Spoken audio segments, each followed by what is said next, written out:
ए मोहब्बत तेरे अंजाम पर रोना आया। एक गजल कौशाम्बी में हुए डबल मर्डर पर एकदम फिट बैठती है। मामला है उत्तर प्रदेश के कौशाम्बी जिले के सैनी थाने इलाके का, जहां पर एक व्यक्ति ने अपनी ही पत्नी की बहन के प्यार में के चक्कर में अपनी पत्नी और बेटी का कत्ल कर दिया। खास बात यह है कि आरोपी पति ने मृतक सरिता से 10 साल पहले लव मैरिज की थी और उसके बाद कौशाम्बी महेवा इलाके में रहने लगे और वहीं से अपनी जिंदगी बिताने लगे।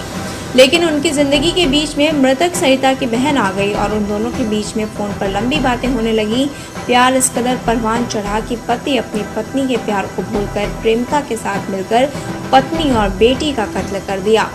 इन दोनों हत्या का खुलासा आरोपी अजय साहू और प्रेमिका के मोबाइल कॉल पर घंटों की बात के कॉल रिकॉर्ड के जरिए हो सकी। आपको बता दें कि सैनी थाना के सिरादो नगर पालिका में कल शाम एक महिला और एक मासूम बच्ची की हत्या हो गई थी। इस घटना के बाद इलाके में कोहराम मच गया। वहीं हत्या बीजेपी विधायक के घर के बगल में हुई थी। बीजेपी विधायक ने भी इस हत्या में अधिकारियों से बातचीत कर जल्द खुलासे की बात कही थी। पुलिस ने जब इस घटना की जांच शुरू की तो उनके सामने जो सामने आया वह उनके लिए चौंकाने वाला था। दोनों कत्ल के पीछे पति ही था। पुलिस के सामने ऐसे रो रहा था मानो वह कातिल ही नहीं है और उसे वह हत्या का बहुत दुख है। लेकिन कातिल की फोन कॉल डिटेल ने इन दोनों हत्याओं का खुलासा कर दिया।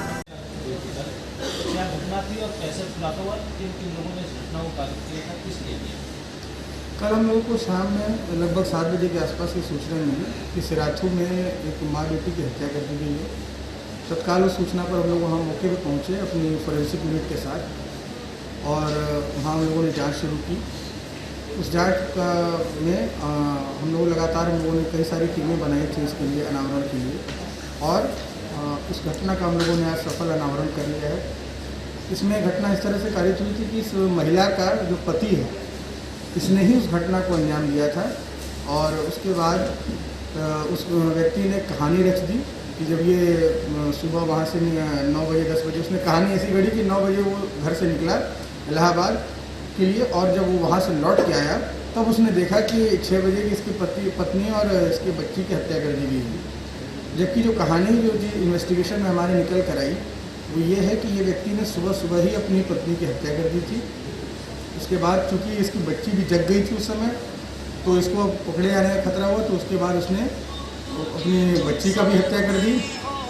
उसके बाद जो आला कत्ल था वो भी घर में छुपा दिया था जिसको कि हम लोगों ने बरामद कर लिया है। उसके बाद ये अपने बिल्कुल एक फिट पैटर्न के हिसाब से प्रयागराज गया और प्रयागराज में जाकर इसने कुछ दुकानों से कुछ खरीदे सामान ताकि वहाँ पर एक एविडेंस क्रिएट हो।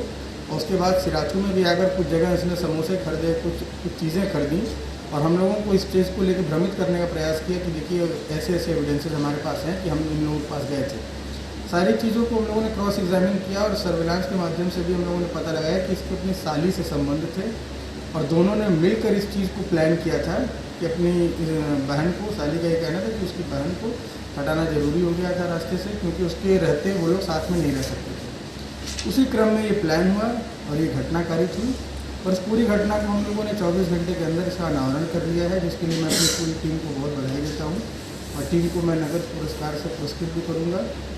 और इससे एक मैसेज भी ये है कि अगर कोई इस तरह की घटना होती है तो हम लोग बिल्कुल उसको सीरियसली लेके तत्काल उसके अनावरण हम लोग करते हैं। क्या ये दोनों हत्या करने के बाद गंगा स्नान करने भी है? बिल्कुल, ये चीज़ इनके इंट्रोगेशन में भी है कि उसके बाद उसके पहले भी इसने बताया था कि इसे गंगा स्नान करना है।